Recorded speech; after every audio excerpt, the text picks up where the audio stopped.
Eu assisto Live TV PG, você sabe por quê. Quando a luz se apaga, nova luz deve ser ligada.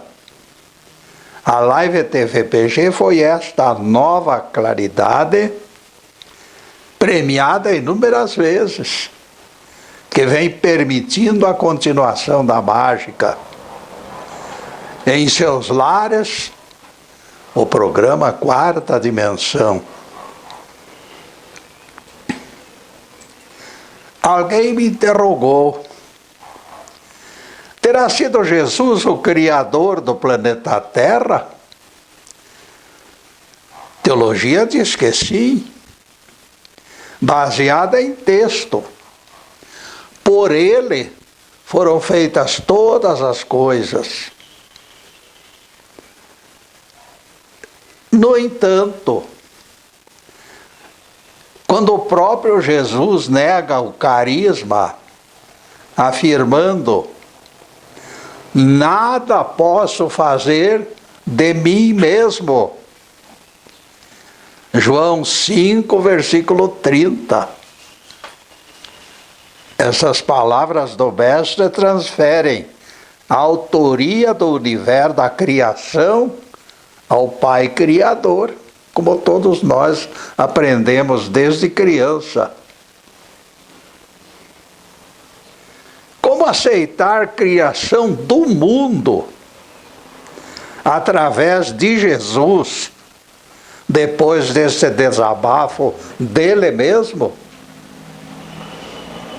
Nada posso fazer de mim mesmo.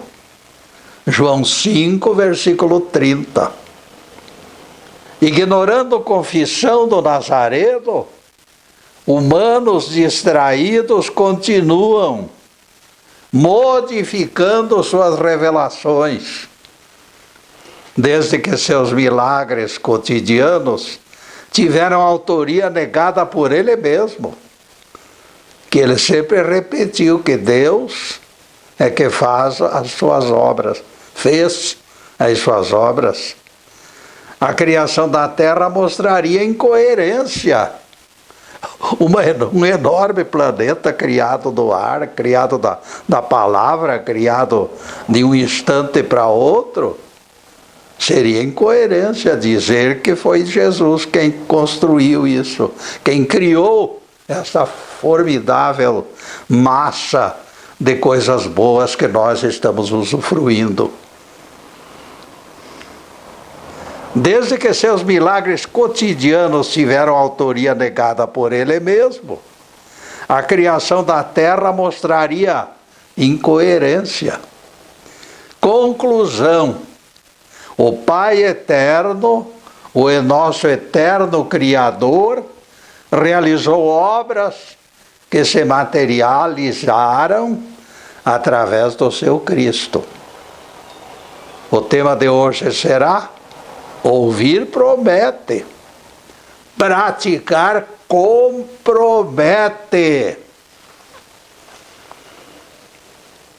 Aquele menino evitava os olhos da professora, disfarçando que ajeitava os cordões do calçado, todo encurvado.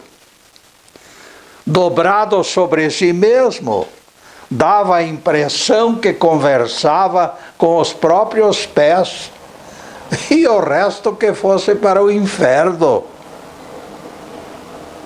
Eu já disse que não sei por que ela foi embora, respondeu.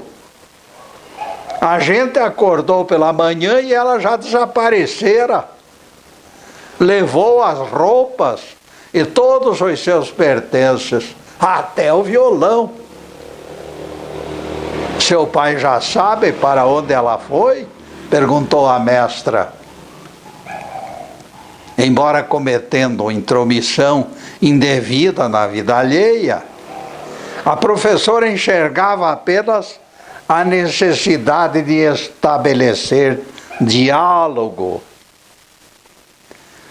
Conhecer o caso em profundidade fazia parte do jogo, e aquele garoto se fechara em copas.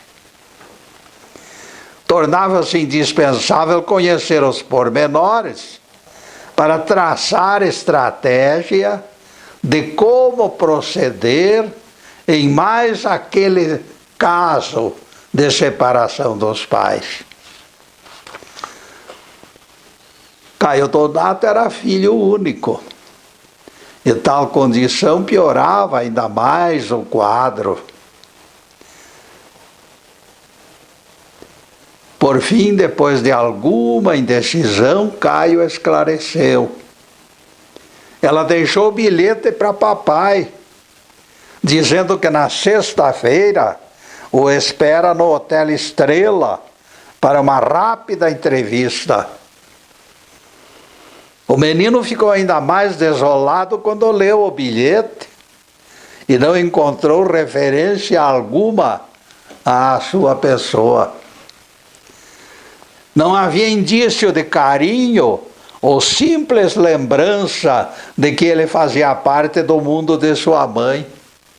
Nada. Esquecimento absoluto.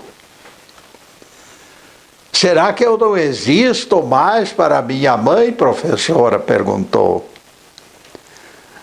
Na sexta-feira, Marta Donato se obrigou a atender também ao questionamento da professora Elisa Prates.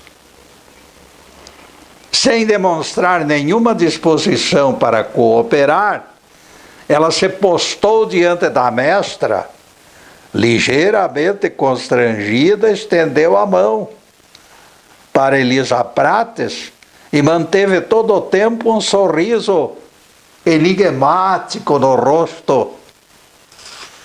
Não havia dúvida de que ela já se conscientizara quanto ao desacerto do seu procedimento.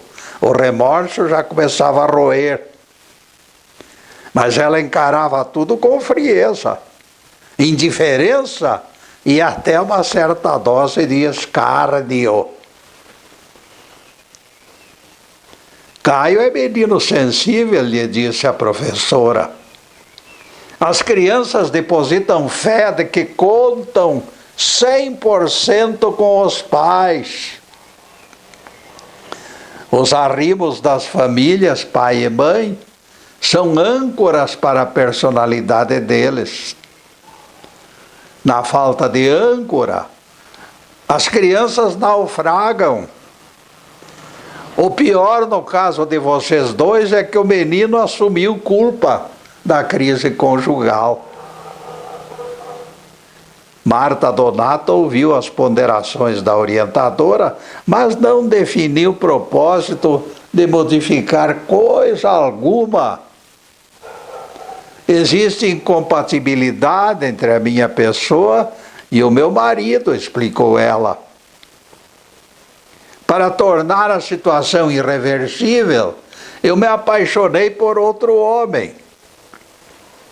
Ele se diz favorável a gerar herdeiros, mas rejeita o filho de outro pai. Isto me impede de levá-lo comigo. Meu papel não é julgá-la, Marta, lhe disse a professora. Depois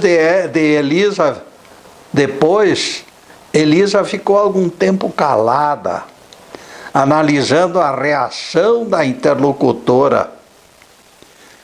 E percebeu então que daquele mato não saía coelho. Ela disse: para vocês adultos é simples mudança de vida. É fácil acomodar-se. Para Caio Donato, porém, a separação dos pais configura tragédia que poderá espalhar consequências extremamente estressantes. Meus argumentos, esclareceu Elisa Prates, todos tentando dissuadi-la da rejeição do filho, mais e mais irritavam aquela mãe. Finalmente ela reagiu, mais para colocar fim na conversa incômoda do que para conciliar ou modificar alguma coisa. Falarei com meu ex-marido e com Caio, prometeu Marta. Aborrecida. Afinal, a comunicação é um combustível que movimenta o planeta. Vamos ver o que vai resultar deste diálogo. Elisa Prates concordou que a comunicação fazia parte integrante de necessários acertos entre os humanos, que era importante comunicar-se para encontrar soluções. E a entrevista chegou ao final. Marta Donato saiu dali carregada de livros sobre crianças e divórcios, prometendo lê-los para entender melhor aquela situação. Dias depois, a professora Elisa Prates se desiludiu quando certificada de que os seus esforços produziram nada mais que um zero enorme. Depois de entrevistar-se com o filho e declarar-lhe profundo amor e carinho, Marta Donato desapareceu sem deixar endereço. A paixão falou mais alto que a maternidade. As palavras nada significaram. Eu cheguei a detestar a palavra comunicação, desabafou Elisa Prates. De que tem servido milhares de palavras soltas ao vento, proclamando milagres da honradez e do cumprimento do dever? Abomináveis apelos valem mais do que sagrados compromissos. O prazer tem sido quase invariavelmente o rumo preferido. A irresponsabilidade desarmoniza e vem destruindo as famílias. A palavra comunicar não tem produzido o que se espera dela. Aconselhamos alguém, fale isto com ela e você vai se sentir melhor. E tais palavras escapam, vazias de qualquer unção espiritual. Outra coisa, ao invés de sugerir o bem da pessoa, certos conselhos visam apenas o desencargo do próprio conselheiro. Podem servir até mesmo como descarrego de consciência. Mas a sinceridade está escondida ou ela jamais existiu. Desabafe é sugestão que dirigimos aos amigos, presumindo apaziguá-los. Podem crer, meus caros, que paz e harmonia não se alcançam com exortações genéricas. E neste ponto, amigos, nós vamos fazer a primeira interrupção no programa para os comerciais do canal. Mas é um instantinho só. Daqui a pouco estaremos de volta. Obrigado.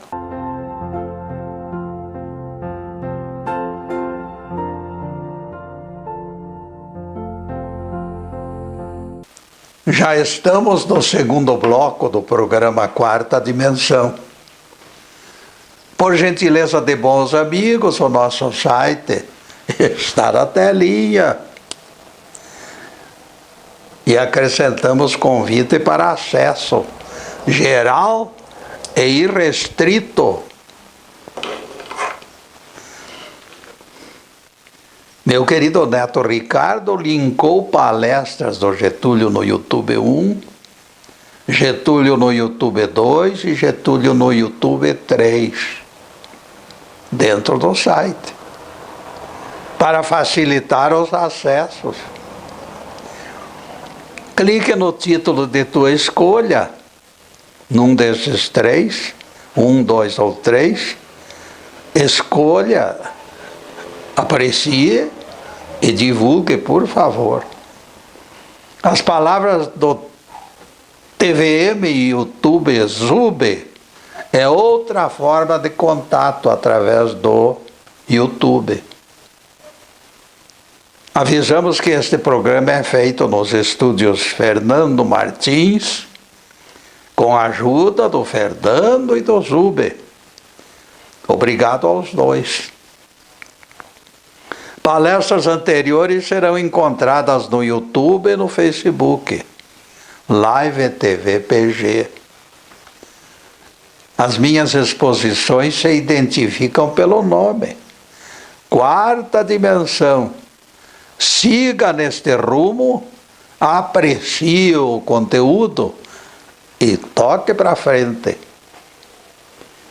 Agradeço também pelo valioso registro de nomes de pessoas em meu programa, curtindo, valorizando o meu trabalho. Que Deus guarde a todos e abençoe pelo incentivo, que ajuda, a gente fica mais alegre. Em seguida o tema, ouvir promete, praticar compromete.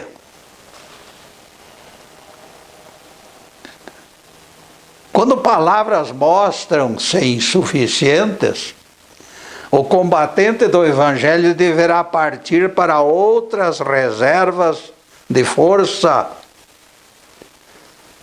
A professora Elisa Prates outra vez fez soar o alarme. Converse com sua mãe. É isto que eu digo aos meus alunos, tentando aproximá-los. Ainda conservo a doce esperança de que a comunicação entre familiares sirva como antídoto para o veneno do desamor. Palavras não tranquilizaram Caio no dramático afastamento da progenitora. Minhas conversas, lamentou a mestra, não afastaram sua ideia fixa de se julgar culpado pela separação dos pais. Apesar das afirmações reprisarem elogios de que ele era digno de amor, ele ainda não atinava sobre quem cuidaria dele. Ele era uma criança, precisava de cuidados. A leitura de alguns volumes da pilha de livros não sensibilizou a mãe de Caio a voltar para casa e reassumir suas obrigações. Ela não teve nem mesmo a preocupação de estabelecer acordo, normatizando um rol de visitas ao filho. Não se preocupou. Depois de ter dito que era o seu tesouro, a mãe viajou para longe sem ao menos fornecer endereço. A criança percebe quando é rejeitada. Caio Donato passou a se considerar estorvo no seio da família. De alguém comportado que sempre fora, de repente mudou. Gritava palavrões em salas de aula, batia nos colegas e até passou a furtar à força o lanche dos menores.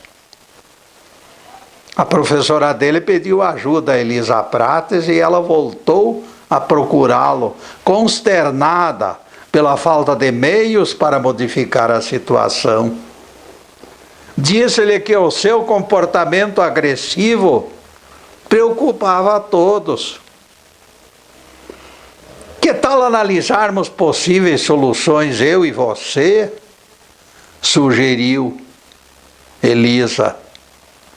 Imediatamente ela percebeu discordância. O menino esgotara a capacidade de confiar nas pessoas. desenvolver a disposição de mostrar-se agressivo e raivoso. Minutos depois eu me aproximei dele com visível ternura. Tomei suas mãos, aplicando no gesto de carinho compaixão. E todas as reservas de amor que eu carregava comigo. Caio Donato olhou para minhas mãos e logo em seguida nossos olhos se cruzaram. Percebi que uma porta se abrira. Caio Donato olhou para minhas mãos e logo em seguida nossos olhos se cruzaram. Comovido pelo afago e pela interação de almas, ele descreveu os gritos e imprecações que seus pais trocavam pelo telefone. No entremeio das discussões, todavia, o menino jamais ouvira a citação do seu nome. O silêncio dos pais aprofundava a certeza de rejeição. Marta Donato nunca revelava de onde estava ligando. Fazia questão de manter-se fora do alcance. Nesta altura, Caio Donato chorou copiosamente e não mais conseguiu articular palavras. Eu também chorei, confessou Elisa, inconformada pela crueldade com que tratavam aquela criança. Dominada por violenta e desesperada compaixão, ela envolveu o garoto num abraço de almas gêmeas. Por longo tempo embalou o menino e beijou os seus cabelos. No dia seguinte, a professora de Caio Donato procurou Elisa para relatar melhora no seu comportamento. Elisa acreditou sucesso ao suporte das palavras. Este é o suporte, amigos. Ações concretas são indispensáveis para produzir moléculas poderosas. Por elas tão somente, sem a preciosa unção do amor, as palavras escapam, vazias e ilegítimas. Quem me ama, advertiu o nosso rabi, pratica meus mandamentos. Obediência aos preceitos e lições é alicerce único. Desconfie de quem transgride os ensinamentos de Jesus, as lições de Jesus. Quando o mestre confirmou Jeová dizendo: Deus não é Deus de mortos, porque para ele todos vivem, Mateus 22, versículo 32, nós teremos que aceitar esta lição e não atribuir o fato à sapiência de Salomão, porque Jesus era e é e será sempre muito maior do que Salomão. Adoração sem obediência é aceitação de algo sem valor. Entrego-lhes exemplo. Esses que preferem Salomão e os mortos dormindo, rejeitam a verdade expressa por Jesus. Quem ama o Cristo não contraria suas lições, mesmo porque a teoria dos salomônicos não resiste à simples contestação. Eu pergunto para vocês, se todos vivem, alguém me aponte vida nos restos mortais dos patriarcas Abraão, Isaque e Jacó, antes do juízo final. Vão lá no túmulo deles e procurem, para ver se encontram alguma coisa. E Jesus diz, todos vivem. Portanto, alguma coisa fora do nosso corpo ilumina a nossa consciência.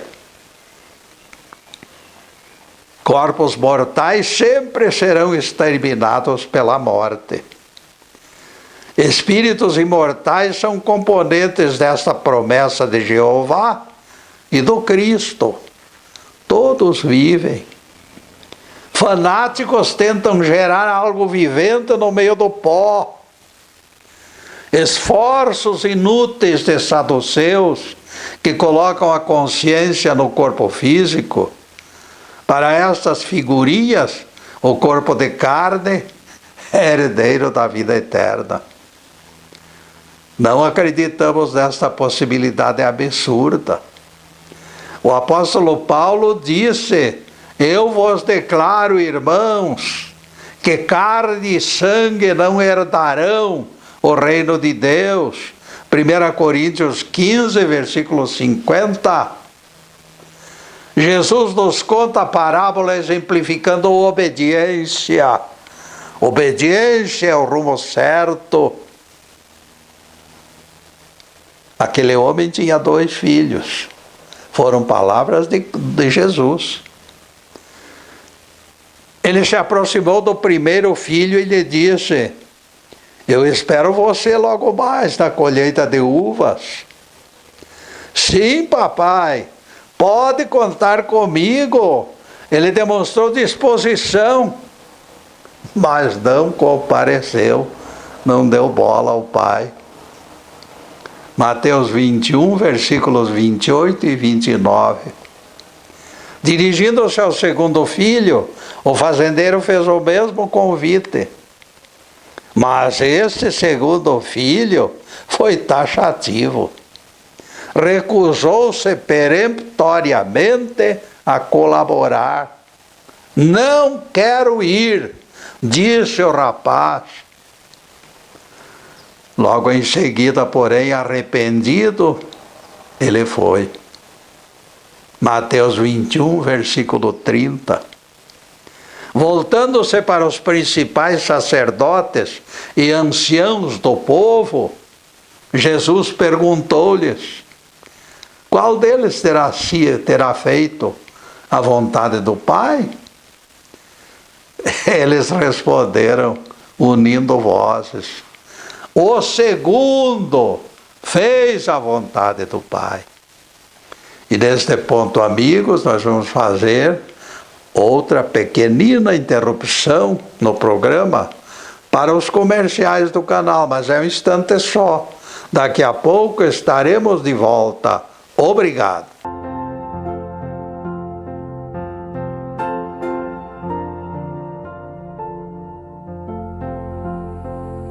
Retornamos com o terceiro bloco do programa Quarta Dimensão e também ao assunto em parte esclarecido lá na abertura. A Bíblia, em diversas passagens, registra o plural Elohim, que significa deuses. El é nome de Deus no singular. Elohim é o nome de Deus no plural, deuses. Espíritos puros e perfeitos, iguais a Jesus pela retidão, depois do martírio se tornam cristãos no mundo onde viveram. Eles se tornam cristãos e se tornam cristos. Esta aura plasma ou energia, como vocês quiserem, passa a unidade com Deus e os diviniza. Quem chegar à máxima perfeição, através das muitas vidas, chega ao ponto exato da perfeição absoluta. Todos em conjunto formam essência única. Porque Deus não é duas essências, Deus é uma essência única. Quem alcança a condição de perfeição total, este um é igual a Deus.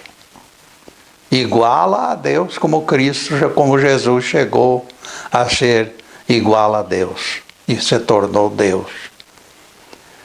Foi exatamente esta energia cósmica, designada Elohim por Moisés, que foi pluralizada no Pentateuco e flagrada na criação. Os Cristos em conjunto são braços criadores do Pai. Quando nos referimos a este, abrangemos todos eles. Na época, Jesus ainda não se tornara divino, vejam só. Faltava a cruz do Calvário. Somente após a cruz do Calvário, o martírio, Jesus se tornou perfeitamente igual a Deus. O Cristo coletivo, todavia, já ministrava em milhares de mundos. Vejam só. Percebam que outro Cristo apareceu a João no Apocalipse, com cabelos todos brancos. Se aquele Cristo, reconhecido por João como alguém superior, como Cristo, se ele fosse Jesus com 30 anos, isso seria disfarce. Se fosse Jesus, o profeta João não desmaiaria, como revela Apocalipse. Ele de imediato reconheceria o mestre, que era seu amigo pessoal, e o abraçaria com todo o fervor e o adoraria como verdadeiro Deus e como verdadeiro amigo e como verdadeiro mestre. Depois desse pinguinho de doutrina, continuaremos focalizando o tema. Ouvir promete, praticar compromete. Jesus, encarando os pretensiosos arguidores, lhes disse: em verdade vos digo que publicanos e meretrizes entrarão antes de vós no reino de Deus. Veio João Batista e vos apontou o caminho. Vós, porém, não lhes destes crédito, ao passo que publicanos e meretrizes acreditaram em João Batista. Mateus 21, versículo 32. Dizer isto na cara de sacerdotes que se intitulavam sábios e santos, mostra a justa medida das condições do nosso Rabi. Como se explica tamanha injustiça proferida contra nós, foi a queixa engolida por aqueles religiosos nada sérios. Só lhes restava engolir a ofensa, no entanto, porque não lhes ocorriam argumentos para contradizer Jesus. Colocá-los no rabo do foguete da salvação, abaixo de meretrizes e publicanos, era golpe de morte na autoestima dos galalaus. Aqueles mestres da palavra, colocados abaixo de meretrizes, decretaram então que Jesus teria que morrer. De imediato teceram planos para eliminar o sedicioso pela desmoralização das autoridades religiosas. Lendo os seus pensamentos, o Nazareno esclareceu: João Batista veio ao vosso encontro no caminho da justiça e não acreditastes. Ao contrário de vós, publicanos e meretrizes, creram na sua mensagem. Mesmo convivendo com revelações maravilhosas, ainda assim não vos arrependestes. Mateus 21, versículo 32. Os principais sacerdotes entenderam que era a respeito deles que Jesus falava, pudera. mas não ousavam prendê-lo, temendo as multidões. Mateus 21, versículos 45 e 46. Era perigoso enfrentar a incerteza da reação, dado que o Nazareno era considerado profeta. Percebam a profundidade da contradição. A cúpula religiosa adorava a Jeová e todos os dias no templo desfiava rosário de louvores ao Messias. Palavras, palavras e mais palavras, misturando devoção com interesses, como se Deus não flagrasse a falsidade deles. O que eles queriam era dinheiro, dinheiro para encher cofres. Adoração de cofre é o verdadeiro sentido. Ninguém esqueça de que este poço de egoísmo sacerdotal foi censurado por Jesus com bastante energia. Ai de vós, escribas e fariseus hipócritas, que devorais haveres de viúvas a pretexto de longas orações. Mateus 23, versículo 14. Palavras de Jesus. Hoje a coisa está mudada, Getúlio, me diz o Crispim. A ganância já não é tão grande como antigamente.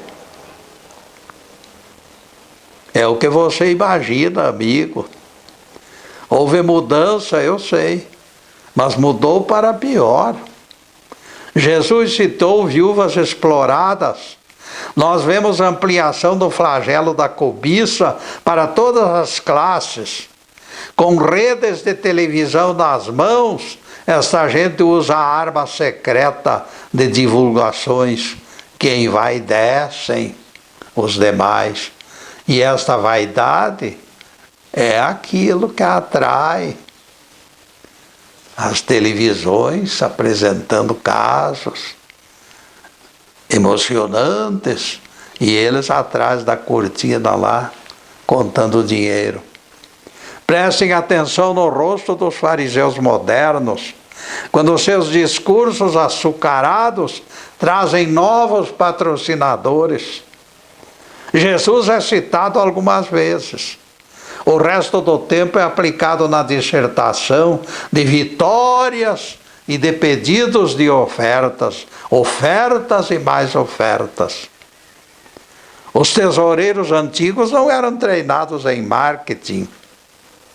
O objetivo final é lucrar, aproveitando a fase de aflição que se atribui ao chamado adversário de rabo e chifre.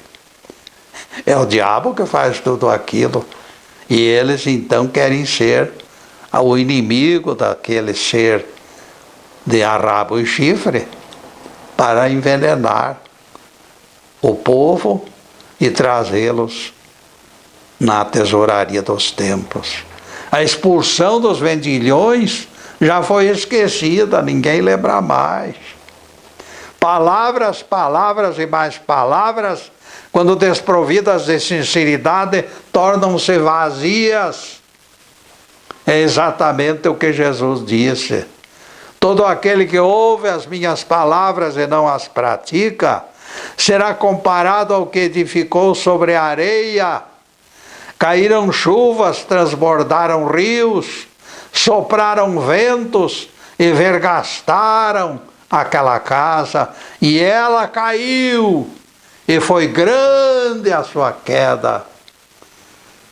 Mateus 7, versículos 26 a 28. Palavras de Jesus. Ao contrário, a obediência é alicerce, onde cristão constrói.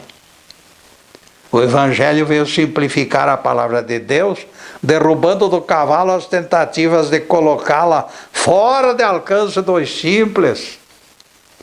Na carta aos Gálatas, Paulo nos oferece primoroso exemplo dessa simplificação. Ele disse: toda a lei se cumpre em apenas único preceito: amarás ao teu próximo como a ti mesmo. Gálatas 5, verso 14. O apóstolo Paulo eliminou porção de incongruências, descarregando carga pesada de conceitos fora de validade. Quem ama o próximo não o prejudica. Quem ama o próximo não guarda rancor de seus atos, mesmo impensados. Quem ama o próximo não sente inveja de sua vida boa, e para felicitá-lo ainda mais, suplica ao Pai Celestial que o proteja. Ora por ele. O resto é resto, ou seja, invenção dos homens. Quem ama o próximo se aproxima ainda mais do Todo-Poderoso, porque configura a essência da vontade divina. As Escrituras, em grande parte delas, repetem esta insubstituível exigência de crescimento espiritual. Se alguém diz que ama a Deus e guarda mágoas do irmão, é mentiroso. Como será possível amar a Deus que não enxerga, se não amar o irmão visível em sua frente? 1 João 4, verso 20. Palavras, palavras e mais palavras desprovidas de ação são semelhantes a gotas preciosas de água desperdiçadas num vazamento enorme.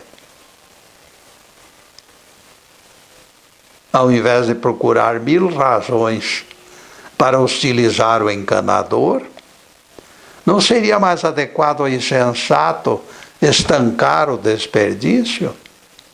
Os apóstolos Paulo e João, inconformados, desmontaram esquemas milenares de contradições cozinhadas em banho-maria.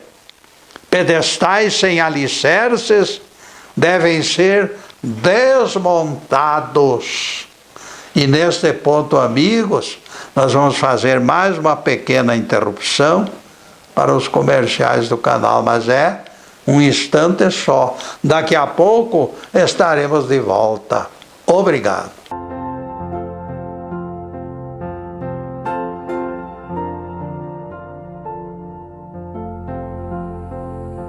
Além do Quarta Dimensão, Facebook Live TV Ponta Grossa transmite outros programas, certamente do agrado dos telespectadores. Anderson Pedroso com Olhares, Pastor Edson Transformando Vidas, Odine Carneiro, Carro em Casa, Janaína de Oliveira com Infantil Mundo de Alegria e outros mais. E chegamos ao último bloco do programa Quarta Dimensão. Para a próxima semana já está sendo escolhido outro tema igualmente instrutivo. Semanalmente, às quartas-feiras, ali pelas 10 horas da manhã, pouco mais ou menos, o Facebook Live TV PG divulga o Quarta Dimensão. E a palestra fica à disposição de vocês, dia e noite, a partir daí. Em seguida, os últimos questionamentos sobre o assunto de hoje. Ouvir promete, praticar compromete. Janice Anderson fora chamada para lecionar em colégio onde estudavam filhos de trabalhadores em colheitas de cana e de cereais também. Francesco, que estava por cima do adversário, dando-lhe golpes violentos, e a professora os viu brigando e correu atrás para apartá-los. Não se preocupe conosco, senhora. Não adianta acender vela para maus defuntos. Nós somos a escória desta escola. Dali a pouco a professora da sala ao lado veio correndo em socorro da colega. E ela foi logo dizendo: pode me chamar sem receio, pois seus alunos congregam repetentes e indisciplinados. Os pais foram trazidos para colheitas de cana e cereais, e a miséria tornou sarcásticos e violentos. A miséria é responsável por isso. Conselho eu vou lhe dar: não perca tempo com estes selvagens. Com delicadeza, Janice pediu à colega que a deixasse agir. Seus planos eram outros. Eu tenho de lidar com eles da minha maneira. Não será saudável misturarmos estratégias. Algo, entretanto, martirizava a Janice. Aquele desabafo de Francesco: nós somos a escória da escola, pulsava em sua cabeça e feria sua sensibilidade. Ela tinha consciência de que jamais teria sossego enquanto não invertesse o quadro inaceitável daqueles adolescentes. Com a explicação: nós somos a escória da escola, Francesco se auto-intitulou desajustado voluntário. Janice, todavia, já chegara de cabeça feita, como se vivenciasse aquele drama há muitos anos. Todo o meu ser se animava deste propósito, disse a professora. Eu sentia enorme compaixão por aquelas crianças. No dia seguinte, esperei que todos sentassem e logo em seguida escrevi a palavra estinage lá no quadro. É o meu primeiro nome, explicou a professora quando eles não entenderam. Estinage é o seu primeiro nome? É realmente esquisito este seu nome, disse Francesco. Então a professora voltou ao quadro e recompôs o nome que se encontrava escrito ao contrário. Ela pegou vagarosamente cada sílaba e foi escrevendo devagar: J-A-N-I-C. E finalmente o E, Janice. Janice, disse a professora, num gesto teatral, eu sou Janice. Todos permaneceram expectantes. O que Janice quis dizer com aquilo? A professora queria tornar memorável aquela primeira aula. Os alunos entenderam que ela não brincava em serviço. Vocês estão certos, disse ela. Eu quero lhes contar algo do meu passado. Tive sério problema de aprendizado em criança. O nome deste problema é dislexia, que muito me atrapalhou a vida. Eu não conseguia escrever direito nem o meu próprio nome, acreditem vocês. Não era capaz de distinguir letras, e os números ferviam neurônios no meu cérebro. Giorgio fez a pergunta que pairava no ar, de cuja dúvida todos partilhavam. Mas então, dona Janice, como se tornou professora? Foi longa a caminhada, respondeu ela. Eu já me resignara com o golpe, aceitando minha deficiência. Mas de repente me revoltei quando alguém me rotulou de escória. Detesto rótulos.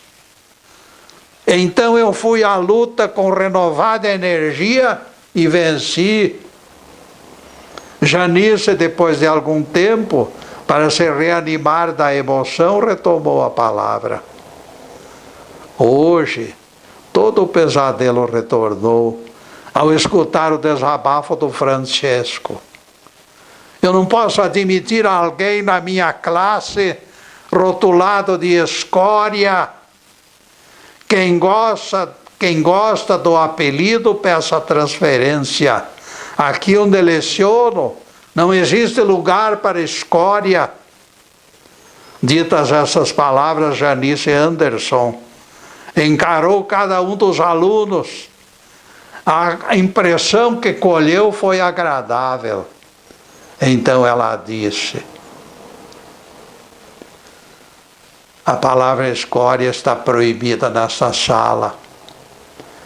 Trabalharemos além dos limites até que todos atualizem seus conhecimentos e se tornem alguém e não escória. Eu prometo que a maioria ostentará diploma universitário. É compromisso solene que eu assumo. Felizmente, amigos, pesquisas posteriores em torno desses personagens comprovaram verdadeiros milagres. Dentre aqueles meninos que se declaravam escórias, muitos alcançaram diplomas universitários. As ações da professora Janice transformaram párias da sociedade em figuras sérias, sábias e beneméritas. Simplesmente, palavras não bastam. É preciso ação. Janice Anderson plantou determinação e entusiasmo no coração dos alunos, enriquecendo cada sílaba das suas lições. Sua atitude foi semelhante à locomotiva de composição. Em começo de carreira, ela ergueu os pupilos da indigência. Bem no comecinho da carreira, meus amigos. Ela teve esse gesto fraterno, de consequências maravilhosas. A dislexia castradora da infância virou valioso alicerce. O Criador coloca abacaxi em nossas mãos para que aprendamos a descascá-lo. Nada nos alcança que não represente aprendizado. Deus deseja seres pensantes e não robôs desalmados falando pelos cotovelos. Pela superação do seu problema, Janice Anderson aprendeu que não existem deficiências irreversíveis. As pedras dos caminhos servirão para alicerçar a nossa edificação como seres humanos. É indiscutível que o nosso querer significa poder, e na medida perfeita do nosso esforço e da nossa fé, louvado seja Deus. Que o Senhor nos abençoe e nos guarde, que o Senhor faça resplandecer o seu rosto sobre nós e tenha misericórdia de nós. Que o Senhor sobre nós levante o seu rosto e nos dê a paz. Louvado seja o nosso querido Deus Pai. Louvado seja o santo nome de Jesus, o nosso Cristo. Obrigado, Deus. Obrigado, Jesus. E para vocês, amigos, além desta câmera, eu desejo de todo o coração, os meus votos inteirinhos são para que possam todos receber bênçãos de paz, de harmonia, de saúde, de prosperidade, de alegria de viver, de tudo que é bom, mas acima de tudo, meus amigos, amor no coração. Porque o amor é o rochedo invencível que nos segura e nos ampara. Muito obrigado, meus amigos, e boa tarde.